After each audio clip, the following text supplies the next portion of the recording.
Welcome to Instrumental Analysis. In this mini lecture, we'll be doing some examples on significant figures. I'd also definitely recommend the website shown below. It's from one of my colleagues here at Rice, and they have a really nice discussion of all of the things we'll be talking about, both in this lecture and the next few. Okay, so let's just get some dense rules out there. Remember that significant figures, if you haven't done the measurement yourself, are going to come from known instrument tolerances. You never report digits past the instrument tolerance provided by the manufacturer. And that's a really important thing to know. And that you are allowed, if you have been in a lab and you've done the measurement yourself, let's say only once, to increase the instrument tolerances to perhaps better reflect physical limitations that you might have. For example, if you're colorblind, you might not be able to use an instrument or see an endpoint in a titration quite as well as somebody else. You will never decrease the instrument tolerance, though. You'll only increase it. So the manufacturer's instrument tolerance is kind of like a best case. And that really defines how many significant figures you should be carrying around in your measurements. But a lot of times, you haven't decided what that tolerance is, and instead you're manipulating information that's provided to you with a certain number of significant figures. And so you need to know some of the basic rules for multiplication and division. In multiplication and division, you go to the example or the component that has the smallest number of digits, and you make sure your answer is reported like that. And in addition and subtraction, you actually have to look at the decimal place itself and where it is, and make sure you never report or give information beyond where the least precise value is. Those are hard rules to describe verbally, so I encourage you again to go read that website. And now we'll just do a couple of examples. So in these examples, you might want to pause the tape and just try to do them yourselves. Report your answers. Try to do your rounding at the last moment. And one of the things I'll point out in rounding is if you're exactly in the middle and you have to choose, for example, it's something, something, something 5, and you don't know whether to round up or round down, round to the nearest even digit, where 0 is an even. So I encourage you to go ahead and do it yourself if you want to watch me do it. Okay, so this first example is just a bunch of rounding examples. So to 4 significant figures, that means 1, 2, 3, 4. So I need to get rid of the 7, so that's just 1.237. I need to go to 3 sig figs here, which is that place. Okay, that's just going to be 0.135. Here I need to go to 2 sig figs. Now this is interesting because 51 is bigger than 50, so that's going to push me to 2.1. But in this case, I need to go to 3 sig figs, or this position, and I have exactly 50 here. So it's unclear whether I round up or round down. Well, I'm going to round to the nearest even digit, which in this case is 2.00. And let's look at this example to 3 significant figures. So I need to round to this one. Here's an example where I'm going to round up, because if I round up, I get to a 2, which is even. If I round down, I don't. So here I'm going to round up to 3.02. Okay. Now, let's do these examples. Remember, when you're doing addition and subtraction, so 1.021 plus 2.69, well, this is an unknown.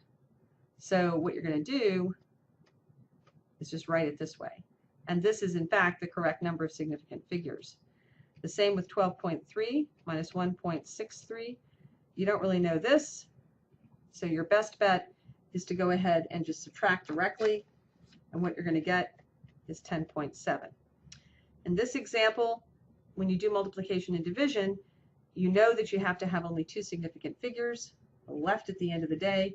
And so when you do this multiplication, you're going to get 39.928. But you need to round to only 2 significant figures. So that's going to be 40. But you're going to write it with a little decimal place there, so you let the readers know that that 0 is significant. And in this last case, you're just going to multiply it out. You're going to have 3 sig figs, and you're going to get 2.85 times 10 to the minus 6. Let's do a few more examples.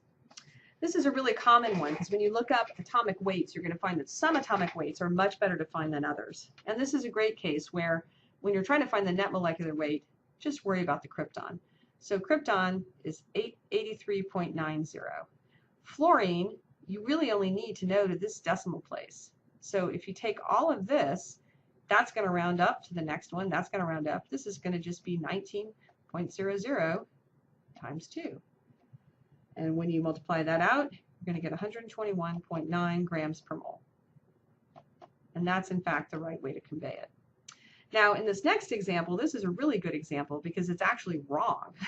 You would never, ever, ever report that many sig figs in a percentage number because that is actually over predicting.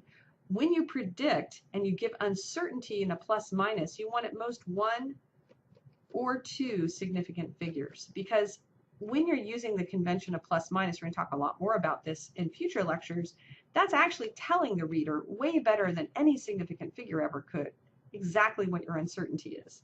So how you would want to do this measurement, for example, is, or how you would like to report it, is if you have 3.12356 and it's this kind of error, well, if you multiply this times 0.00167889, what you find is the error ends up being 0.00524.